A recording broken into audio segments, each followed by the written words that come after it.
Assalamualaikum warahmatullahi wabarakatuh. Nama saya Fatihatul Munawaroh dengan NIM 12640620221 dari kelas MKS 3C.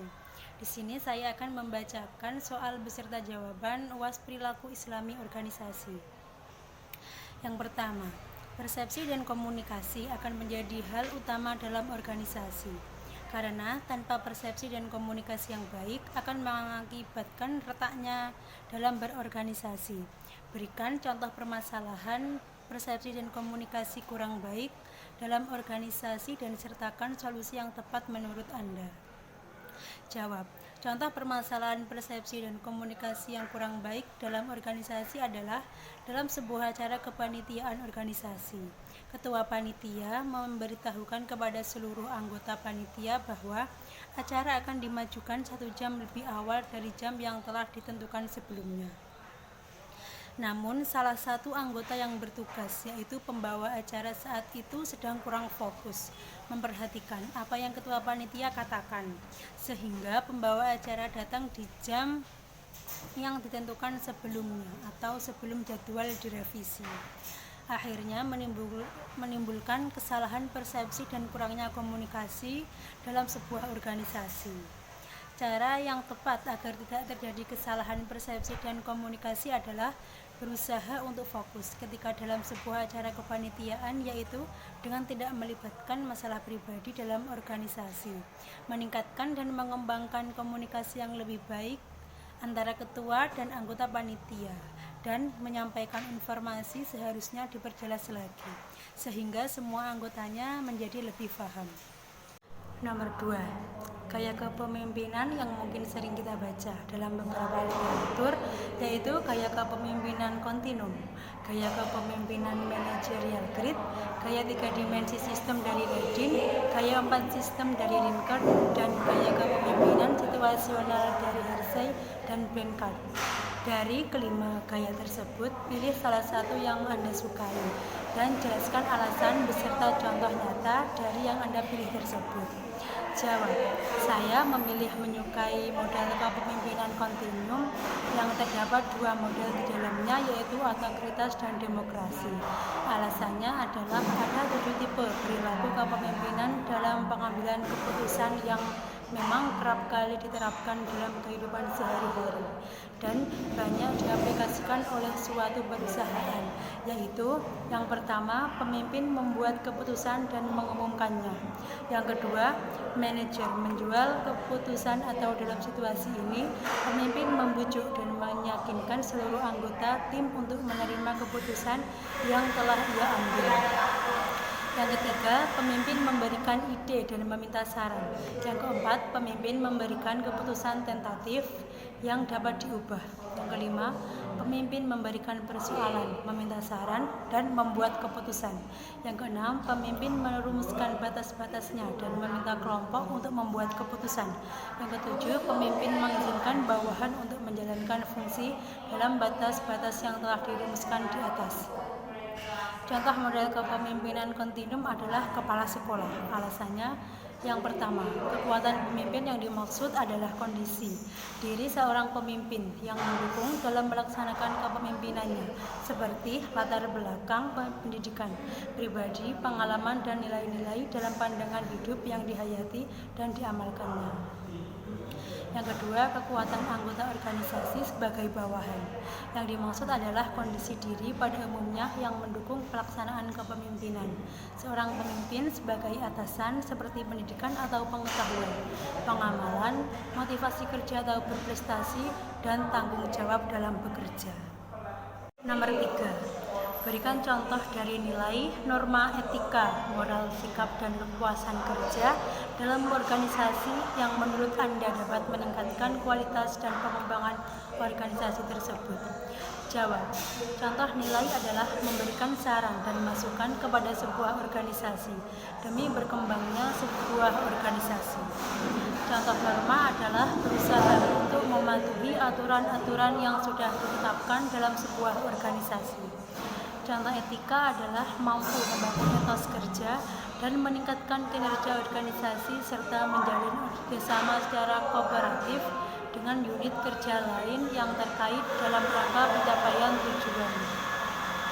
Contoh moral adalah bersikap jujur dan adil, serta berani mengambil keputusan dengan bijak dan tanggung jawab. Contoh sikap adalah memiliki sikap yang baik dan bersahabat terhadap semua rekan kerja tanpa membeda-bedakan derajat yang dimiliki. Contoh kepuasan kerja adalah dengan dimilikinya kepuasan kerja yang tinggi dalam sebuah organisasi, maka tujuan organisasi dapat segera diwujudkan. Nomor 4. Ada beberapa teori motivasi yang dapat kita praktikkan dalam organisasi atau pada tempat kita bekerja. Sebutkan teori motivasi yang Anda ketahui. Kemudian pilih salah satu dari teori motivasi yang tepat menurut Anda. Berikan alasan dan jelaskan. Jawab.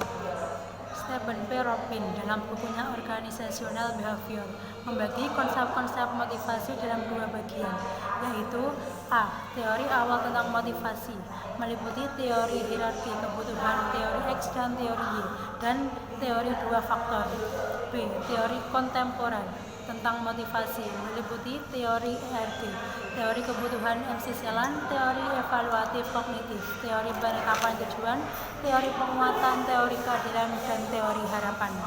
Saya memilih kebutuhan MC Celan karena teori ini berfokus pada 3 kebutuhan: prestasi, kekuasaan, dan afiliasi. Kebutuhan akan prestasi adalah dorongan untuk mengungguli, berprestasi sehubungan dengan seperangkat standar, berusaha keras untuk sukses. Meraih prestasi tinggi membedakan diri mereka dari orang lain oleh hasrat mereka untuk menyelesaikan hal-hal dengan lebih baik. Kebutuhan akan kekuasaan adalah kebutuhan untuk membuat orang lain berperilaku dalam suatu cara yang orang-orang lain tidak akan berperilaku demikian. Kebutuhan akan afiliasi adalah hasrat untuk hubungan antar pribadi dengan ramah dan akrab. 5. Dalam penerapan motivasi, seringkali kita menemukan problem yang signifikan. Berikan contoh dari problem tersebut beserta solusinya. Jawab. A. Konflik antara atasan dan bawahan, seperti mulai dari bawahan yang tidak memberikan hasil yang memuaskan. Atasan salah dalam cara memberikan feedback terhadap pekerjaan bawahan atau sekedar miscommunication. Biasanya inilah hal yang bisa membuat bawahan menjadi tidak betah di suatu perusahaan. Solusinya adalah tim HR dapat menjadi penengah saat terjadi konflik antara atasan dan juga bawahan.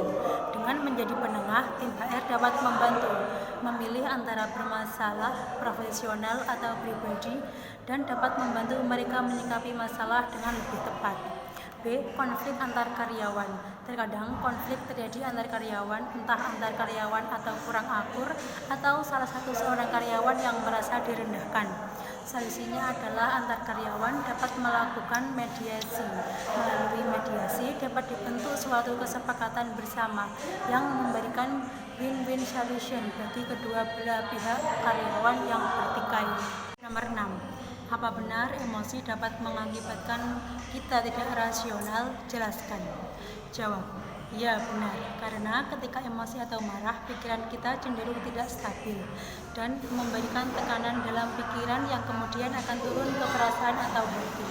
Tekanan ini yang kemudian sampai akhirnya berujung pada kesulitan untuk berpikir jernih dan merencanakan berbagai hal-hal penting, sehingga bisa dikatakan tidak rasional atau irasional.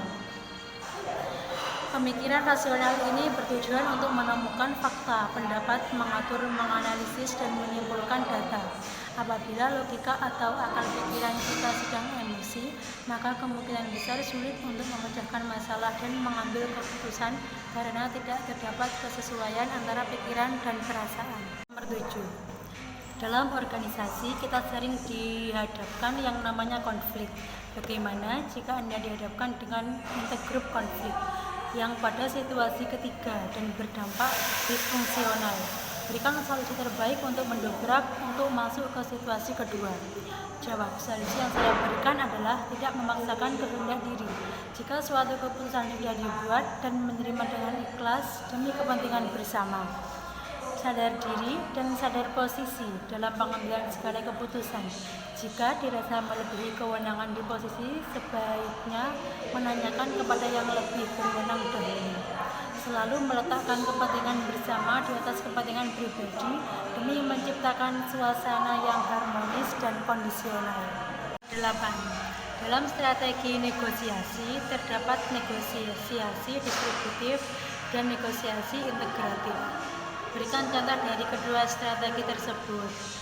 Negosiasi distributif yaitu negosiasi di mana pihak-pihak yang terlibat di dalamnya saling bersaing untuk mendapatkan keuntungan terbesar dari negosiasi tersebut. Sehingga negosiasi distributif seringkali disebut win-loss bargaining. Contohnya adalah negosiasi gaji antara manajemen dan karyawan. Di satu sisi karyawan menginginkan gaji tinggi, sebaliknya manajemen berusaha menekan gaji serendah mungkin demi efisiensi organisasi.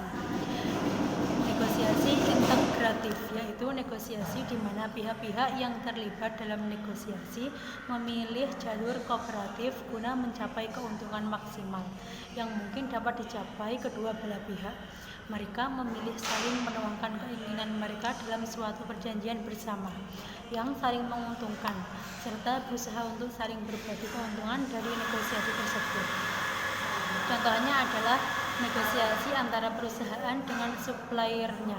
Di satu sisi perusahaan menginginkan harga termurah, namun di sisi lain supplier tertentu sangat saja menginginkan harga setinggi-tingginya. 9. Ada 3 level budaya organisasi yang diungkapkan oleh Skyn. Sebutkan dan beri contoh. 3 level budaya menurut Skyn adalah yang pertama artefak. Contohnya adalah manifestasi fisik berupa seni dekorasi tampilan seseorang, manifestasi perilaku berupa ritual, cara berkomunikasi atau kebiasaan, dan manifestasi verbal atau cara menyapa, cerita-cerita sukses orang yang dianggap pahlawan. Yang kedua, nilai-nilai. Contohnya adalah ketika perusahaan yang baru didirikan mengalami penurunan penjualan produknya. Pemimpin perusahaan menyatakan, kita harus bisa meningkatkan iklan dan menerobos pasar baru untuk meningkatkan penjualan. Pernyataan ini dijabarkan dalam kegiatan operasi anggota organisasi dan berhasil. Kepercayaan pemimpin ini merupakan nilai-nilai dari kepemimpinan. Yang ketiga, asumsi dasar. Contohnya, jika solusi yang dikembangkan pemimpin perusahaan dapat berhasil berulang, maka solusi dianggap sebagai sudah seharusnya. Apa yang semula hanya merupakan hipotesis yang didukung oleh nilai-nilai, setelah berhasil dianggap sebagai realitas dan kebenaran. Nomor 10. Jenis budaya organisasi berdasarkan proses informasi dibagi menjadi 4, yaitu budaya rasional, budaya ideologis, budaya konsensus, budaya hierarkis. Berikan contoh budaya tersebut. Jawab. Contoh budaya rasional adalah seorang pemimpin berusaha untuk memikirkan bagaimana caranya agar produk yang dipasarkan dalam perusahaan mengalami peningkatan dan memperoleh keuntungan yang besar. Contoh budaya ideologis adalah saling membantu sesama rekan kerja dalam menghadapi kesulitan, menghormati hak dan kewajiban orang lain, serta menjunjung tinggi nilai persatuan dalam berorganisasi. Contoh budaya konsensus adalah sesama anggota dan pemimpin organisasi berusaha untuk bekerja sama dalam peningkatan mutu yang baik bagi suatu organisasi. Contoh budaya hierarkis adalah dalam suatu organisasi dilakukan pembentukan struktur yang jelas dan baku, sehingga alur koordinasi organisasi dapat dilakukan dengan tepat. Demikian pemaparan soal dan jawaban UAS Perilaku Islami Organisasi. Ada kurang lebihnya saya mohon maaf. Wassalamualaikum warahmatullahi wabarakatuh.